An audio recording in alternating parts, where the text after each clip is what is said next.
कहानी की शुरुआत वहीं से होती है जहां से पिछली वीडियो खत्म हुई थी। हमने देखा था कि चैन बुढ़ाऊ पर हमला करने के लिए आगे बढ़ता है और उसकी तरफ एक खतरनाक हमला करता है, जिसे देखकर बाई को लगता है कि चैन जीत चुका है और वो कहती है कि ये हम जीत गए। लेकिन जो चैन है वो देखता है कि दरअसल जो बुढ़ाऊ है उसने चैन की तलवार को अपनी 2 उंगलियों से ही पकड़ लिया होता है और वो गुस्से में कहता है कि आखिर तुम्हारी मेरी इमॉर्टल बॉडी को हर्ट करने की हिम्मत कैसे हुई। और वो एक खतरनाक हमला करता है जिससे चैन बहुत दूर जा गिरता है, जिसे देखकर जो बाई है वो चैन के पीछे जाने की कोशिश करती है, लेकिन जो बुढ़ाऊ है वो उसका कपड़ा पकड़कर उसे रोक लेता है और बाई से कहता है कि अपनी किस्मत को एक्सेप्ट कर लो लिटिल फॉक्स। और तभी जो बाई है वो गुस्से में उसे पीछे देखती है और फिर वो बुढ़ाऊ के हाथ में काट लेती है, जिससे जो बुढ़ाऊ है उसको बहुत ज़्यादा गुस्सा आ जाता है और वो कहता है कि यू स्टूपिड एनिमल, और वो बाई पर एक खतरनाक हमला कर देता है और जिससे जो बाई है वो बहुत दूर जा गिरती है। और जो बुढ़ाऊ है वो कहता है कि अब अगर तुम मरना ही चाहती हो तो मैं तुम्हारी ये विश फुलफिल कर देता हूँ। और फिर वो एक तलवार बाई की तरफ भेज देता है उसे मारने के लिए और बुढ़ाऊ कहता है कि मैं तुम्हें इस पेड़ में पिन करूँगा और फिर तुम्हारी खाल को धीरे धीरे उतारूँगा। और तभी जो बाई होती है उसकी आंखों में आंसू होते हैं और वह सोच रही होती है कि मैंने 1000 साल तक कल्टीवेशन की इतना ताकतवर बनने के लिए और मुझे यकीन नहीं हो रहा कि आज मैं यहीं अकेले मारी जाऊंगी। लेकिन उसे हमला लगने ही वाला होता है, तभी वहां पर चैन बीच में आ जाता है और वो हमला बाई की जगह चैन को लग जाता है, जिसे देखकर जो बाई है वो चिल्लाती है कि मास्टर ये आपने क्या किया।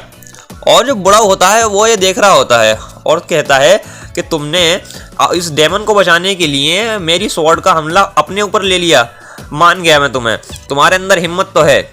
और फिर जो चैन होता है वो समझ जाता है कि वो बुढ़ाऊ को हरा नहीं सकता, इसलिए वो बाई को उठाता है और वहां से भागने लगता है। बुढ़ाऊ जो उन्हें जाते हुए देख रहा होता है वो कहता है कि तुम लोग कितने भोले हो, क्या तुम्हें सचमुच लगता है कि तुम मुझसे बचकर भाग सकते हो। लेकिन वो इतना कहता ही है कि अचानक से आसमान में बिजली कड़कने लगती है, जो कि उस बुढ़ाऊ के लिए होती है, क्योंकि वो एक ऐसे लेवल पर है जहां पर वो इस दुनिया में नहीं रह सकता, बल्कि इस बिजली को सहकर वो एक दूसरी दुनिया में जा सकता है, लेकिन वो नहीं जाना चाहता। तो जो बुढ़ाऊ होता है वो जिस जगह से वो बाहर निकला होता है उसी जगह पर वापस जाने लगता है, यानी कि जमीन के काफी नीचे। जो श्याओली होता है वो कहता है कि ग्रैंडपा आखिर आप ये क्या कर रहे हैं, क्या आप उनके पीछे नहीं जाने वाले।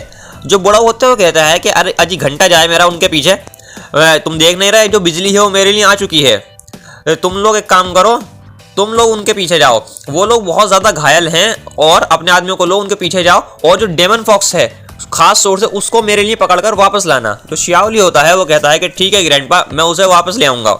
और तभी हम देखते हैं कि चैन का सीन को, और जहाँ पर जो चैन होता है उसकी हालत बहुत ज़्यादा ख़राब होती है, उसे बहुत ज़्यादा खून बह रहा होता है। बाई कहती है कि मास्टर आप ठीक तो हैं। जो चैन होता है वो बाई से कहता है कि बाई तुम मुझे छोड़कर यहाँ से चली जाओ, जो बुढ़ाऊ है जब तक वो तुम्हें पकड़ नहीं रहता वो तुम्हें छोड़ेगा नहीं। जो बाई होती है वो कहती है कि नहीं मास्टर, मैं कहीं भी नहीं जाने वाली, अगर आपको कुछ हो गया तो मैं अपनी भी जान दे दूंगी। जो चैन होता है वो मुस्कुराते हुए कहता है कि मैं भी अभी मरना नहीं चाहता, लेकिन हम क्या ही कर सकते हैं, जो सामने वाला दुश्मन है वो बहुत ही ज़्यादा ताकतवर है, हम उसे नहीं हरा सकते। जो बाई होती है वो कहती है कि मास्टर मेरे पास एक सीक्रेट टेक्निक है जिसकी मदद से आप ना सिर्फ पूरी तरीके से ठीक हो जाएंगे, बल्कि जो मेरा कल्टीवेशन बेस है वो भी आपको ट्रांसफ़र हो जाएगा। चैन कहता है कि क्या सचमुच ऐसी कोई टेक्निक एग्जिस्ट करती है, अगर है तो तुमने मुझे इसके बारे में पहले क्यों नहीं बताया। और जो बाई है वो शर्माते हुए कहती है कि हर एक डेमन फॉक्स अपनी ज़िंदगी में एक ही बार इसको इस्तेमाल कर सकती है और मुझे नहीं लगता कि आप ये कर पाएंगे, क्योंकि इसके लिए काफ़ी ताकत की ज़रूरत पड़ती है। और चैन कहता है कि क्या सचमुच इसमें इतनी ताकत की ज़रूरत पड़ती है। और जो बाई है वो चैन के कान में बताने लगती है कि इसके लिए हमें ड्यू कल्टीवेशन करना पड़ेगा। ड्यू कल्टीवेशन दोस्तों आप अगर नहीं समझे तो समझ जाइए, वही वाली कल्टीवेशन है जिसमें 2 लड़का लड़की आपस में करते हैं। तो बाई बताती है कि हमें वो ड्यू कल्टीवेशन करनी पड़ेगी, और जितनी ज़्यादा लंबे आप टिकेंगे इसमें तो आप उतना ही ज़्यादा जो मेरा कल्टीवेशन बेस है वो आपके अंदर ट्रांसफ़र हो जाएगा। और आप चैन की शक्ल देख ही सकते हैं ये सुनने के बाद में। तो दोस्तों यही थी आज की वीडियो। अगर वीडियो पसंद आई है तो वीडियो को लाइक कर देना, चैनल को सब्सक्राइब कर देना। Thank you.